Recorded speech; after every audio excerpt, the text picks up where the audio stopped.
Hello, hello, hello. Are we ready for another story time? Say hi, don't be shy. You don't have to. You don't want to. It's okay. I'm gonna prop you up right here. Ah, darn it.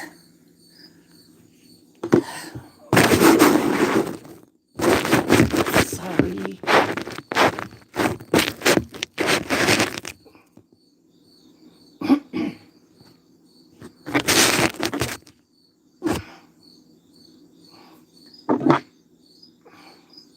Tonight we're gonna read. See what it's called here. I already have it ready.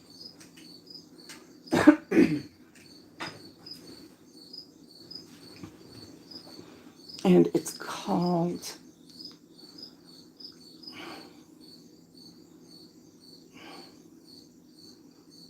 It is called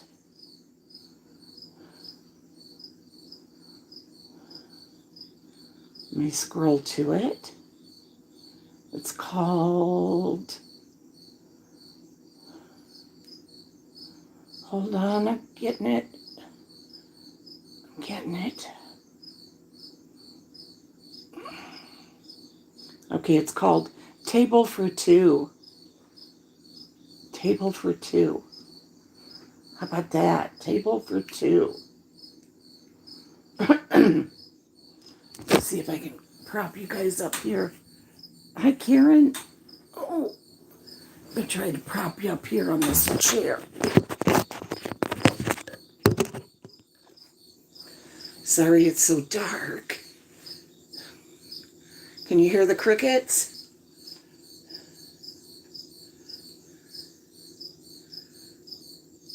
Hope you can stay awake. Well, you can fall asleep if you want. That's okay. Okay, Table for Two. The doorman held the door open for Tom and Diane Donnelly as they left their high-rise apartment home for an evening out on the town. Have a good evening, Mr. and Mrs. Donnelly, the doorman smiled as they walked out onto the busy street. The couple ignored his friendly remark, like they always did, and walked up to the waiting cab. A-holes, the doorman muttered under his breath. I'm sorry, did you say something? Mr. Donnelly turned and snapped at the doorman. You heard me, the doorman thought, but he couldn't say that. Instead, he lied and said, looks like snow. His smile never faltered. He hated the Donnellys. Of all the residents in the building, they were the worst. They never tipped and rarely spoke to him. When they did find a reason to talk to him, it was usually to bark a command or to complain about something. Yes, Mr. Donnelly said, glancing at the dark clouds in the sky as he opened the back door of the cab. It just might. He held the door open for his wife, then climbed in behind her. Where to? Where to? The cab driver asked, with a thick foreign accent. Uptown, Mr. Donnelly responded. Certainly. Let me move this a little bit here. Let me move it. Let me move the chair. Okay. Okay. Just getting my pillow here. Relax. Okay. Uptown, Mr. Donnelly responded. Certainly, the driver smiled at them through the rearview mirror. Would you like to hear some music? He asked, trying to make his passengers feel comfortable. No, I wouldn't. I'm not interested in hearing your music, Mr. Donnelly barked at the driver. Excuse me. Who just said hi? Who just said hi? Sorry. Hi, Liza. Hey, hey, hey. Okay. Can you hear the crickets?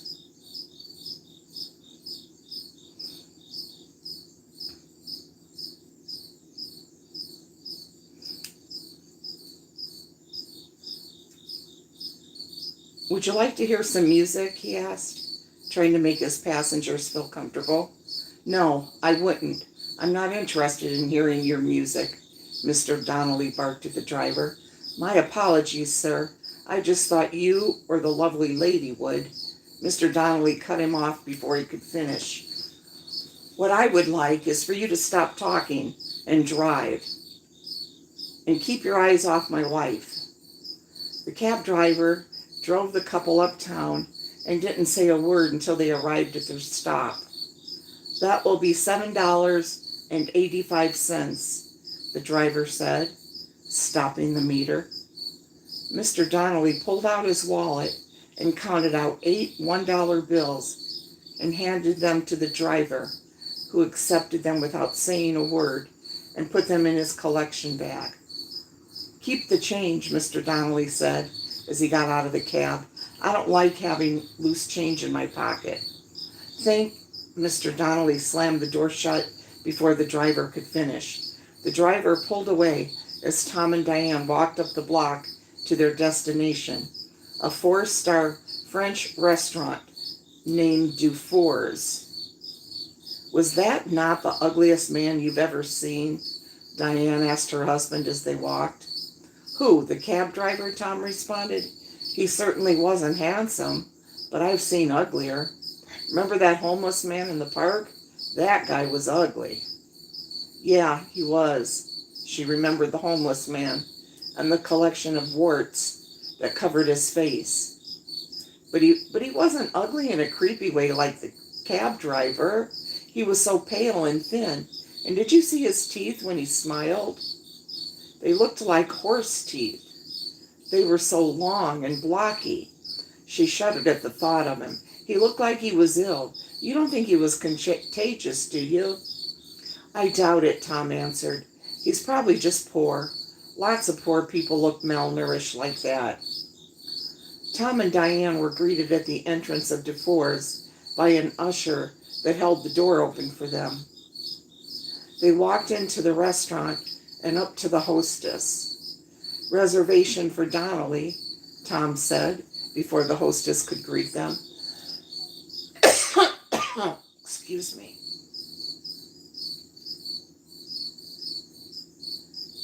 Donnelly, the hostess repeated as she ran her finger down the list of names in her reservation book. I'm sorry, but I don't see your name on the list.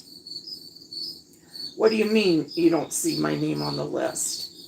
I made the reservation 2 weeks ago. Tom's raised voice caused a few diners to look towards them. I looked twice. There is no Donnelly listed here for this evening. You can see for yourself, she offered, turning the book around so Tom could see it. I don't care if I am on your list or not.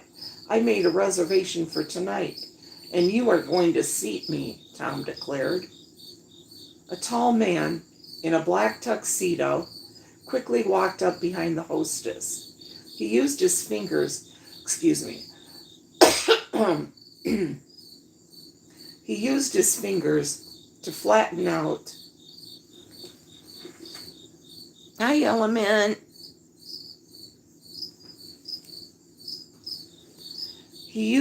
Where was I? He used his fingers to flatten out his mustache before speaking. What seems to be the problem, sir? The problem is I made a reservation for tonight, and this young lady tells me I'm not on the list.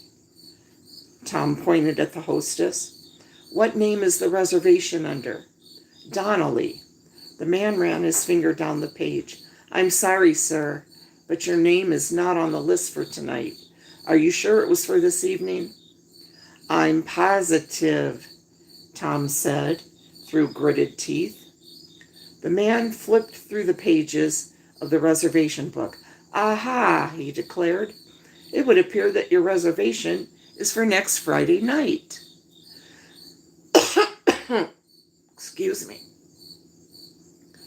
I didn't make it for next Friday. I specifically said this Friday when I called and made the reservation. I apologize for the mix-up, sir, but my hands are tied. I'm completely booked this evening. If you wouldn't mind coming back in an hour, I might be able to seat you then. Might? Tom yelled. You might be able to find me a table? This is BS. The clutter of utensils on plates and the murmur of conversations coming from the dining room came to an abrupt stop as people took notice of the confrontation at the hostess's podium. Tom, please, Diane whispered in his ear, finally breaking her silence. We'll find somewhere else to eat. She hated it when he let his temper slip in public, especially when he felt the need to resort to such colorful language. It was embarrassing.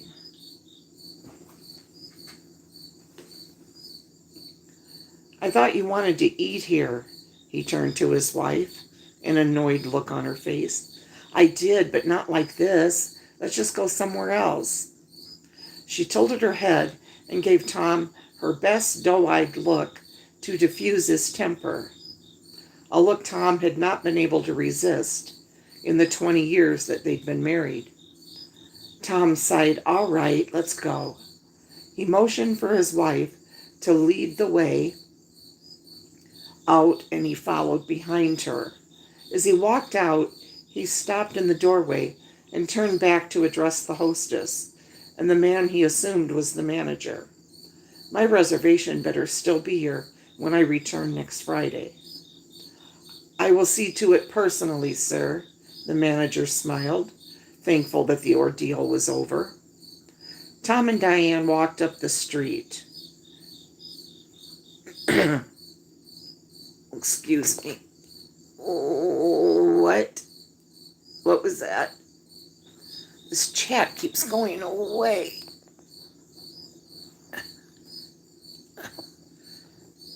Where'd it go? I don't know if you guys can hear me. Not that great of a signal tonight. Down here at the cottage.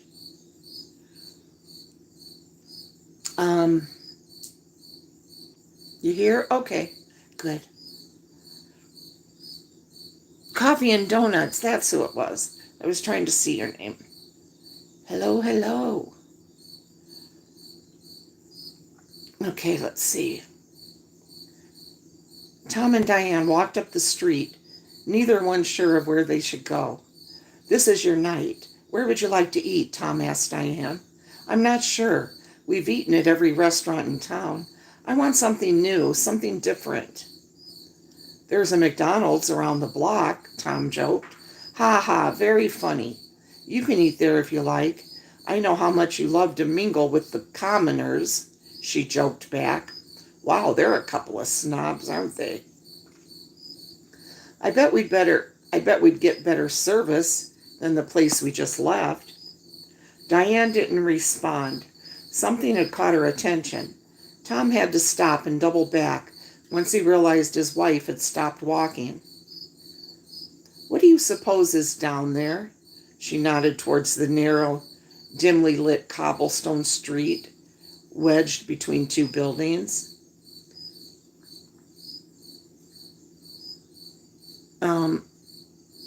She could see the signs of several shops, but couldn't make out the names. I have no idea. I've never seen this place before.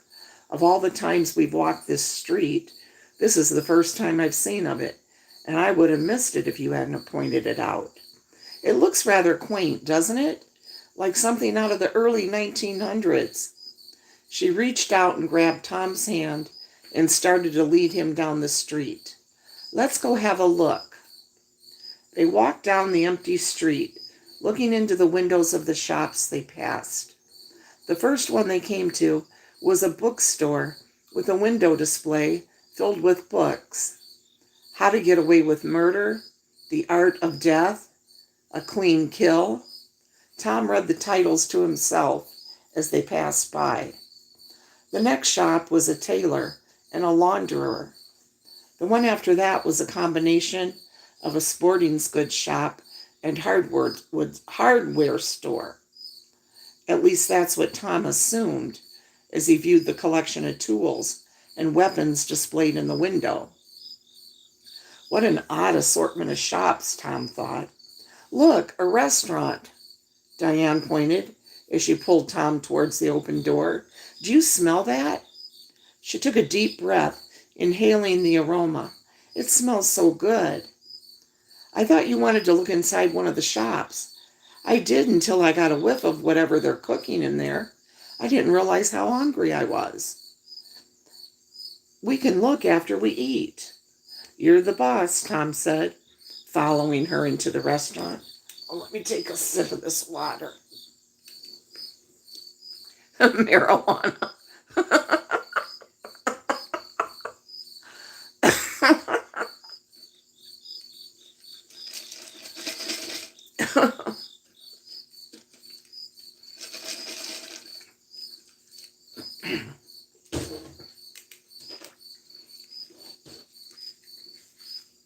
Let's see.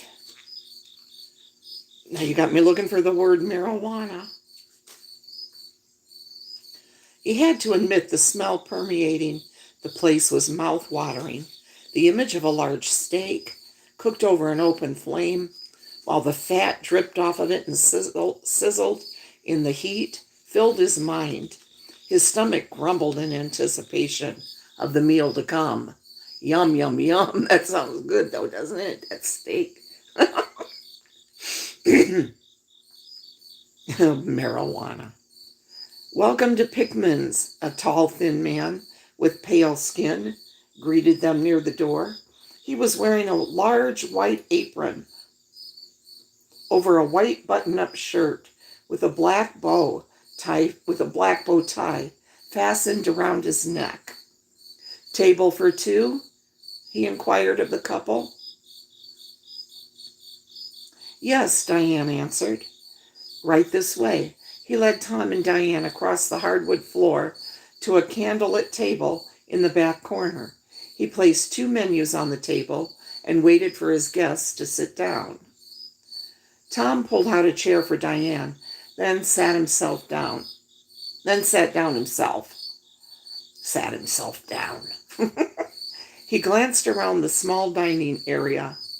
There was only one other person in the restaurant, a man sitting alone across the room from them. The man seemed familiar, but Tom couldn't make out his features very well in the dim light. Can I get you something to drink? The host was also their waiter. Bring us a bottle of your finest, Tom said. Certainly, sir, the waiter said with an amused look on his face as he turned and walked off. Oscar the Grouch.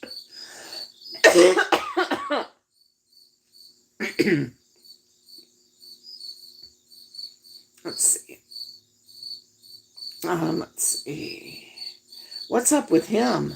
Diane asked as she watched the waiter walk into the kitchen. Who? Tom was distracted. The waiter? Yes, the waiter. Diane's voice was tinged with annoyance. Didn't you see the way he smiled when he took our drink order? It was like he was laughing at us. Sorry, I guess I missed that. Obviously, Diane sighed. Tom looked at Diane and decided to try and change the subject. She was visibly annoyed, and she didn't want to make the situation worse. Does he look familiar to you? He nodded towards the man across the room. She rolled her eyes, then turned to look at the man. I don't know, maybe. Why does it matter? I know I've seen him here before. And it bugs me that I can't remember where. I know I've seen him before, and it bugs me that I can't remember where. Tom suddenly stood up. Where are you going? Diane asked. To the restroom. Tom walked across the dining room towards a narrow hallway in the corner where he assumed the men's room was. His path brought him past the lone diner's table, where he paused for a moment, trying to get a look at the man's face. Sensing he was not alone, the man looked up to find Tom staring at him. As their eyes met, the two men recognized each other. I know. I know you're kidding. You always give me my laughs during story times. Let's see.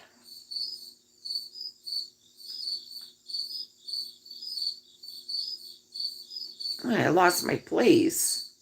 Wait, no, I didn't. Sensing he was not alone, the man looked up to find Tom staring at him. As their eyes met, the two men recognized each other. Can I help you? The cab driver asked. If you're looking for a ride home, I regret to inform you that I am off duty for the night. No, Tom said, I was just going to the restroom and didn't expect to see you sitting here. Tom continued to linger at the man's table, staring at him. He was trying to make sense of what he was seeing. The man no longer looked sickly and pale. He looked healthy. Maybe the light, Tom mused. I must confess to being surprised myself. I certainly did not expect to see you here. The cab driver speared a piece of meat with his fork and held it up. Pickman's is nothing like DeFore's. The comment sounded more like a warning than an endorsement. If it tastes as good as it smells, I expect it'll be better. Oh, I can guarantee that once you've had Pickman's, you won't want anything else. Tom stood there for a moment, watching as the man returned to his meal. When the silence between them started to become awkward, he backed away from the table and returned to his.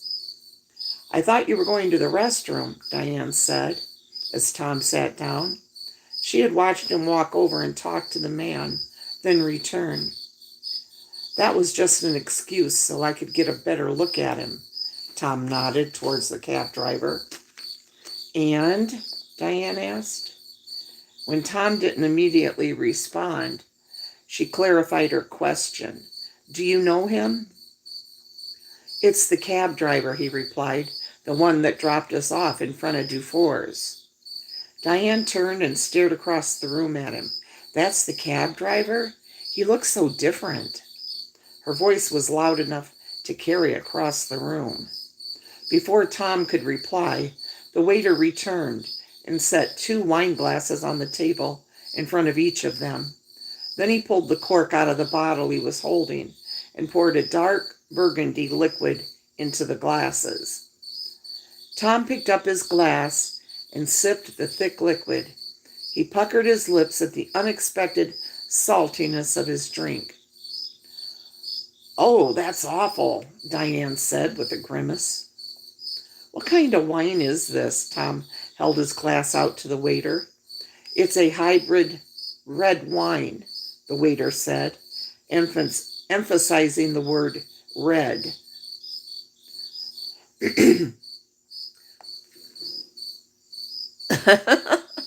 Element.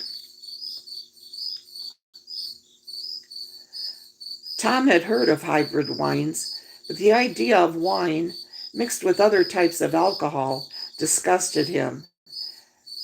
Now that he had gotten his first taste of the salty and metallic mixture, it had confirmed his suspicions. It was disgusting, and he would never order a hybrid wine again. I can't believe people drink that.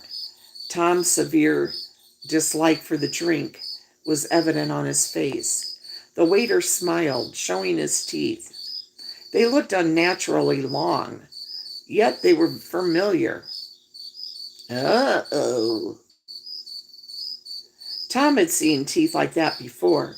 He glanced across the room as he recalled the conversation he had with his wife when they got out of the cab earlier, the one where they discussed the cab's cab driver's large, horse-like teeth. "Do you have anything else to drink?" Tom asked. "Yes, but I'm afraid you will find it equally displeasing." The waiter continued to smile as he spoke. "At least until you've eaten something." "Can we just get 2 glasses of water instead?" "Of course, sir." The waiter removed the wine glasses and returned to the kitchen. "That was the worst wine I have ever tasted," Diane remarked once the waiter had walked away. "It was so salty and metallic. Why would someone mix perfectly good wine with something else?" She rested her forearms on the table and leaned forward as she whispered, "Honestly, I thought I might have cut my lip on the glass because it tasted a little like blood." Now that he thought about it, he agreed. "Yeah, it really did."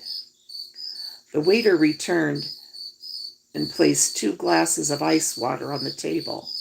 Tom and Diane both picked up their glasses and took a sip, trying to wash the aftertaste of the wine out of their mouths. "Are you ready to order?" the waiter asked. "Not quite," Tom said. "I haven't had a chance to look at the menu yet." "Do you have anything besides entrees?" Diane asked, not bothering to look up as she looked over her menu. "I don't see any soups or salads." "And is long pork the only protein you have?" "All that is listed is all that we serve." "Why is that?" Tom looked up at the waiter, puzzled. "I would think more options would bring in more diners." He looked around the empty dining room.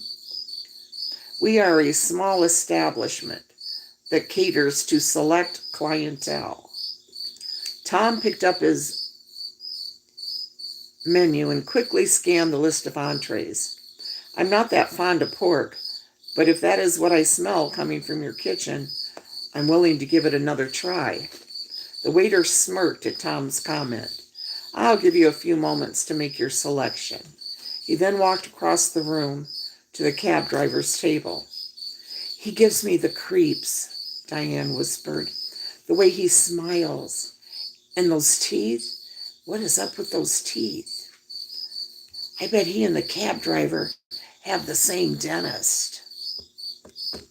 "We can leave if you want to," Tom offered. "No, it's okay." She waved the idea off. "I'm starving, and I don't feel like trying to find another restaurant. Plus, whatever they're cooking back there smells so good." "I agree. You need to hurry up and pick something so we can order." Tom scanned the menu, trying to decide what to order. Everything listed sounded appetizing to his hungry stomach, and the aroma of the place wasn't making it easy to think. He read the menu a dozen times before he was able to make up his mind. Tom looked up and waved the waiter back to the table. The waiter raised his finger to indicate he would be over in a minute. The gesture annoyed Tom, as did the way the 2 men smiled at each other while looking over at him. He couldn't help but feel like they were sharing a private joke, one where he and Diane were the punchline. "What can I get you folks?"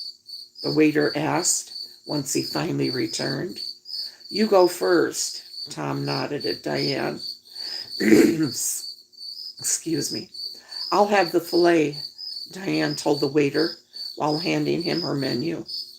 "And for you, sir?" "I'll have the ribs."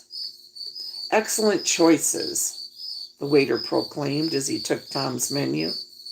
"Is there anything else I can get you while you wait?"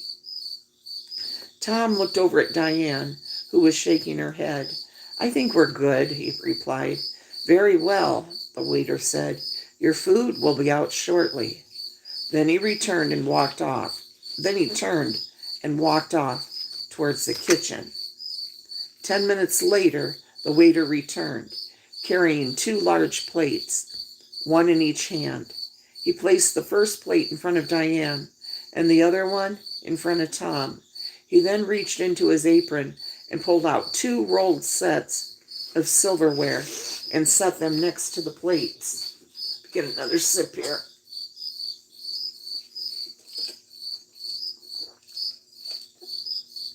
"Enjoy," he said with a smile, and then walked away. Tom leaned over his plate and took a deep breath, inhaling the aroma of the ribs. He looked over at Diane, who had begun to cut her filet into little pieces. She liked to cut her meat before she ate it, whereas Tom preferred to cut off pieces as he ate.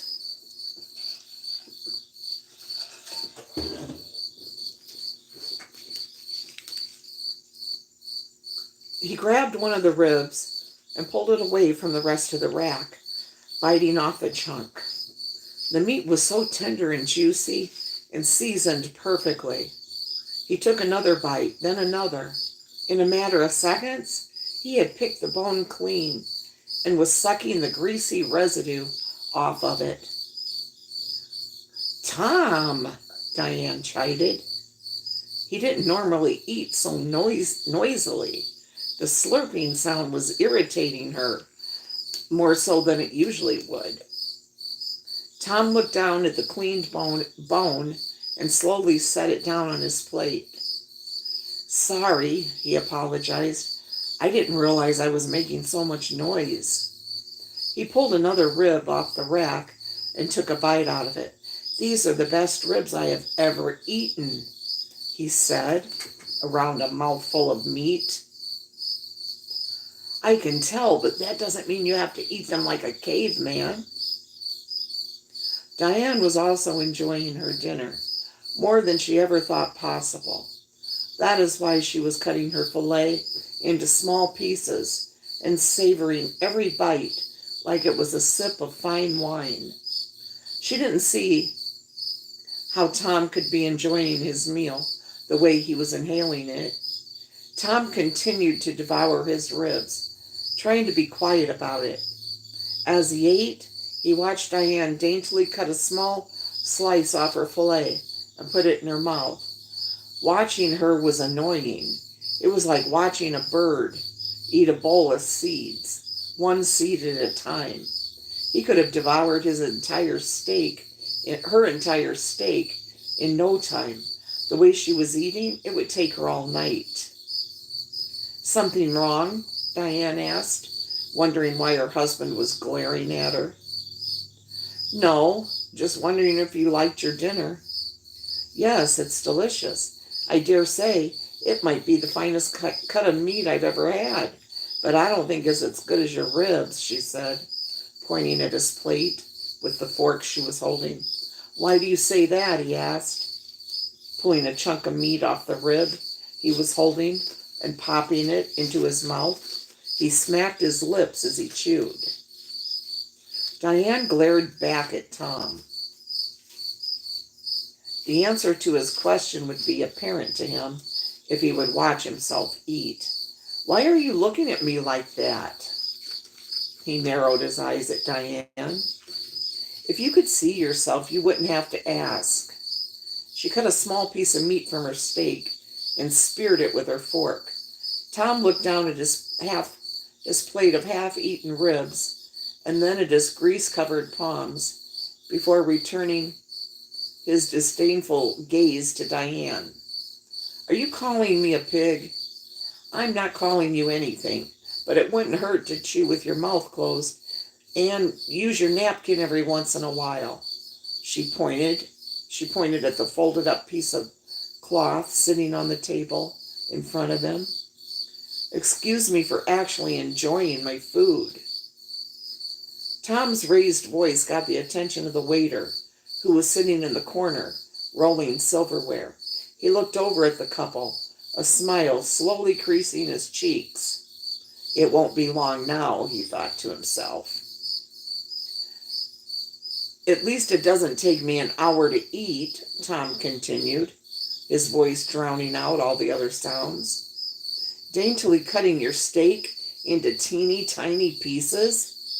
He made a cutting motion with the rib he was holding. Your food will be cold before you've eaten half of it. Diane clenched the knife and fork she held in her hands, her knuckles white from the intensity of her grip. What the hell is your problem?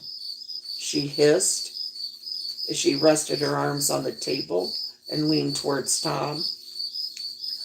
My problem, he scoffed. You're the one who started this. He jabbed the rib at her. I was just trying to get you to show some manners. In the 20 years we've been together, I have never seen you act like this. It is embarrassing. Well, you better get used to it because this is the new me. He picked up a fresh rib, bit off a large chunk of meat, and started to chew with his mouth open. Knock it off, Tom. It's not funny, she warned him. I wasn't trying to be funny, he said, before starting to suck the grease from his fingers. You better stop. Diane turned her hands so that the knife and fork she was holding pointed at the ceiling. Or what? Tom asked as he reached out for his knife and fork. Boy, they know how to have a good time at dinner, don't they? Diane lashed out and speared Tom's hand to the table with her fork before he could grab his knife. What the F did you do that for? Tom was unable to finish the thoughts as Diane's knife plunged through the top of his head, freezing his mouth in the shape of an O. Diane slowly withdrew her hand from the knife and watched as Tom's lifeless body slumped face first onto the table.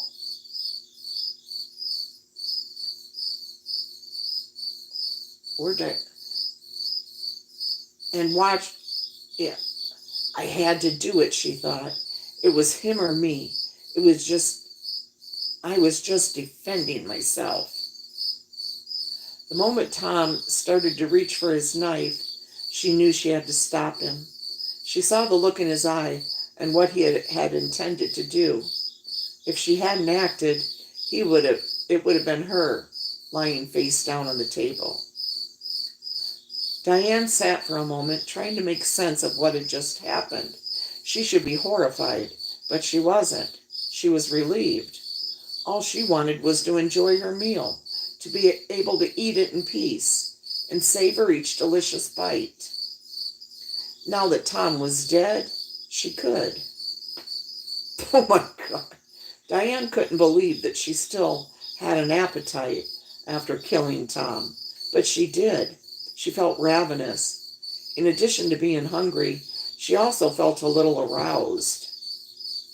There was something about the way the knife slid into Tom's skull that made her feel alive.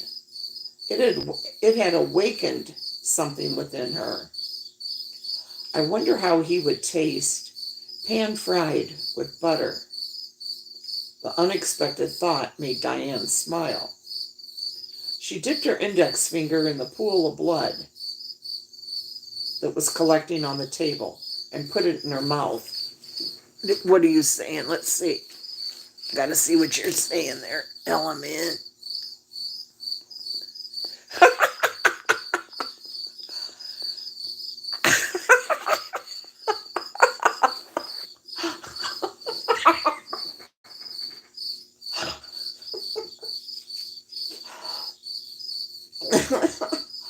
It looks like they are cannibals at this restaurant.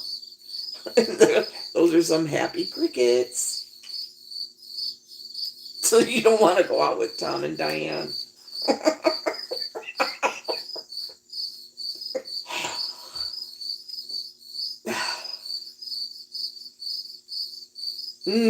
She said, closing her eyes and savoring the taste.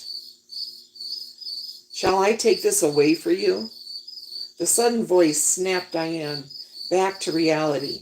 She opened her eyes and looked across the table to where the waiter was standing behind Tom, It took her a moment to realize what he was asking before she nodded her head. Yes, please. The waiter removed the fork from Tom's hand, then grabbed him by the shoulders. As he was about to pull Tom's body away from the table, Diane stopped him with an outstretched palm. Just a moment, she called out, and leaned across the table to retrieve her knife from Tom's head. Okay, you can take him now. She flicked her hand at the body. As the waiter dragged Tom into the kitchen, Diane picked up her fork and resumed eating her meal. Now that she had eaten long pork, she was never going to eat anything else. She didn't think she had a choice. When she finished eating, she set her utensils down on the plate. Noticing her plate was empty, the waiter came over and started to clear the table. I take it everything was to your satisfaction? The waiter eyed the empty place at the table that was once occupied by Tom as he asked. It was. Thank you for asking. Can I get you anything else? Diane shook her head. I'm fine. Better than I've ever been. She smiled and exchanged a knowing look with the waiter.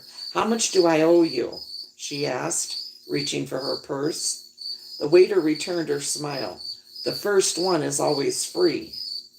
Diane reached into her purse, intending to tip the waiter for his exceptional service, but he shook his head.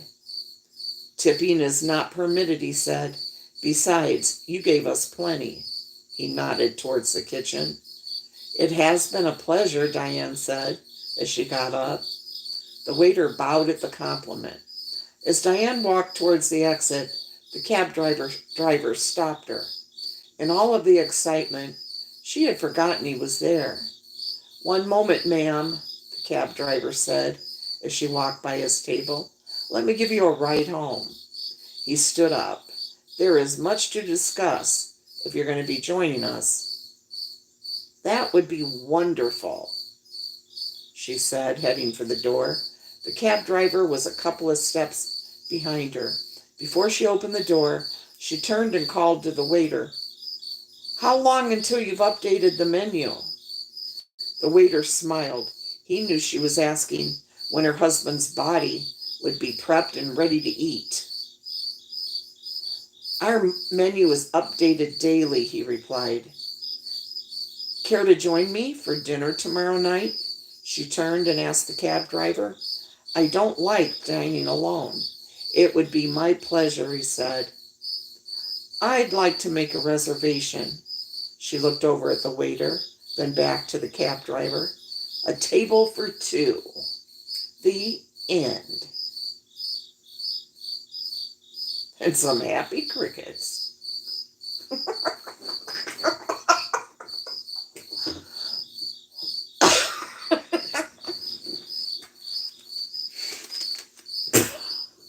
Oh, get you guys off the chair.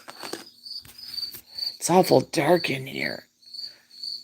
You can see the window if you look hard enough. You can see the door. Wongo. Not if I'm on the menu.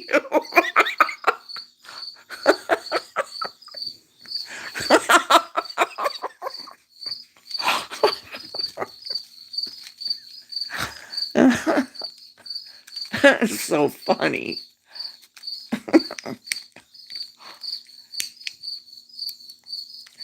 Well, the window is open. Some are in here. Yeah, some are in here. They do come in. Yeah, they always have.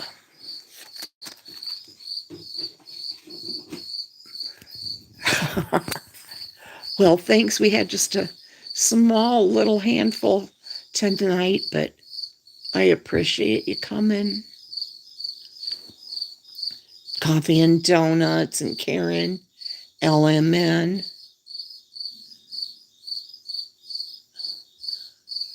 And whoever else happens to listen. And I hope you all Have a wonderful night and day. Oh, you're welcome, Element. Gecko. Okay, see you guys next time, okay? Nighty night. Have a great day.